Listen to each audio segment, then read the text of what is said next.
تو دو خلا ہیں اس میں کہ جو اب ابھر کر سامنے آ رہے ہیں۔ پہلا خلا تو اس پوری تہذیب کے اندر وہ عورت کا مسئلہ، جس طرح سے ان کا خاندانی نظام شیٹر ہوا ہے، جس کا مظہر کیا ہے کہ سب سے زیادہ سوسائیڈ ریٹ دنیا میں سویڈن میں ہے۔ سوشل ڈیموکریسی کی جنت ہے اس وقت ناروے سویڈن کا نظام، اور ڈنمارک اس کے ساتھ شامل کیجئے، 3 ممالک جنت ارضی ہے اس اعتبار سے، جہاں یہ کہ وزیر بھی فائنانس منسٹر آف ڈنمارک، لوگوں نے ہمیں بتایا سائیکل پر چل کر آتا ہے، بینک میں لائن میں کھڑا ہو کر کیوں میں لگ کر اپنا چیک کیش کراتا۔ اور ملکہ کو صرف 2 امتیازات حاصل ہیں، ایک تو یہ کہ ہسپتال میں ایک کمرہ اس کا مخصوص ہے، علاج اس کا بھی وہی ہوگا، جو غریب سے غریب اور ویلفیئر پر زندگی گزارنے والا آدمی جو ہے وہی ڈاکٹر، وہی علاج، وہی ملکہ کا ہوگا، لیکن ایک اسپیشل کمرہ ہے اس کا، اور ایک بجرا ہے اس کا، وہ چھوٹا سا وہ کشتی سیر کے لیے سمندر کو نکلتی ہے، وہ باقی اور کوئی اس کے لیے امتیاز نہیں ہے۔ کہنے کو ملکہ، یہ نظام آپ سوچئے، ایک شخص کے جو ویلفیئر پر زندگی گزار رہا ہے، خیرات پر زندگی گزار رہا ہے، اس کا بچہ بھی وہی تعلیم حاصل کرے گا جو ملکہ کا شہزادہ کر رہا ہے، بیمار ہوگا تو اسی علاج کا وہ بھی حقدار ہے جو ملکہ کا یا ملکہ کے بیٹے کا ہے۔ بتائیے اس سے اونچی اب کون سی منزل رہ گئی؟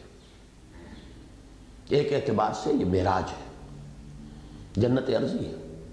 لیکن عورت کا معاملہ، اس کی پامالی، اس کی بے حرمتی، خاندان کے ادارے کا شیٹر ہو جانا۔ آپ کو مادر ذات برہنہ عورتیں پڑی ملیں گی سڑکوں کے اوپر، اور وہ چونکہ ساحل کے ساتھ ساتھ پڑی ہوئی۔ جو اصل بات ہے اس کو سمجھ لیجئے، در حقیقت اسلام کا جو نظام ہے اس میں سیگریگیشن آف سیکسز جو ہے، اس کا ایک نتیجہ یہ بھی نکلتا ہے کہ جنسی جذبہ بیدار رہتا ہے۔ اب جو عورت نظر آتی ہے آپ کو وہاں پر، وہ تو لباس سے آزاد ہوتی ہے۔ وجہ کیا ہے کہ عورت کو اور اس کی نسوانیت کو اور اس کی عریانی کو دیکھ دیکھ کر مردوں کی حس جو ہے مردہ ہوتی چلی گئی، لہذا عورت کو اور ننگا ہونا پڑتا ہے، اور ننگا ہونا پڑتا ہے، اور ننگا ہونا پڑتا ہے۔ یہ عریانی در حقیقت یہ یوں ہی نہیں آ گئی ہے، وہ توجہ کو مرتکز کرانے کی طرف اب لوگ دیکھ دیکھ کر سیر ہو چکے، اب تو اس سے اگلے کوئی قدم ہوگا تو نگاہ اٹھے گی نا، جب اس کے بھی عادی ہو جائیں گے تو پھر جب اس سے اگلا کوئی قدم ہوگا تب نگاہ اٹھے گی۔ تو نگاہوں کو دعوت دینے کے لیے ایک ایک انچ کر کے عورت لباس سے آزاد ہوئی، اور اس کا جو فینومینن ہے وہ آپ کو ٹاپ پر اگر دیکھنا ہو،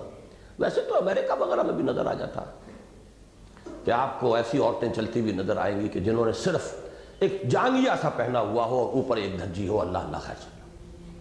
لیکن مادر ذات برہنہ بالکل، یعنی ایک دھجی کی بھی کوئی تہمت نہ ہو جسم پر، وہ آپ کو ان ممالک میں نظر آتی۔ تو ایک تو یہ ہے وہ خلا، عورت کی یہ بے حرمتی، اور اس کے نتیجے میں خاندان کے ادارے کی تباہی اور بربادی۔ اور اسلام یہ چاہتا ہے کہ یہ ارتکاز توجہ جو ہے جانبین کا، اپنے اسپاؤسز، شوہر کی پوری توجہ اس اعتبار سے اپنی بیوی کی طرف، بیوی کی پوری توجہ اپنے شوہر کی طرف، اس سے وہ خاندان کا ادارہ مستحکم ہوتا ہے۔ وہ خاندان کا ادارہ شیٹر ہوا تو سوسائیڈ ہو رہا۔ سکون تو ملتا تھا گھر میں آ کر، لِتَسْكُنُوا إِلَيْهَا، قرآن مجید کے الفاظ ہیں، تسکین ملتی ہے آدمی کو، سکون ہے، گھر کی ٹھنڈی فضا کے اندر آدمی آئے، محبت بھری فضا میں آئے، روکھی سوکھی کھا رہا ہے، بیوی نے لا کر محبت کے ساتھ لا کے رکھا ہے وہ روکھا سوکھا اگر جو چنگیری کے اندر پڑا ہوا ہے ٹکڑا، لیکن اس کے اندر جو لذت ہے وہ آپ کو معلوم ہے، وہ تو نہیں ملے گی آپ کو۔ آپ ٹاپ کے ریسٹورانٹس میں چلے جائیں، کھا لیں، ڈائننگ آؤٹ بہت بڑا، یعنی یہ بڑی بات ہوتی ہے، لیکن یہ کہ اس میں وہ لذت تو نہیں ہوگی۔ گھریلو زندگی کا وہ سکون جب نہیں ملا تو اب حال یہ ہے کہ آدمی کنفلکٹس کو فیس نہیں کر سکتا۔ سوسائیڈ کا ریٹ سب سے ہائیسٹ سویڈن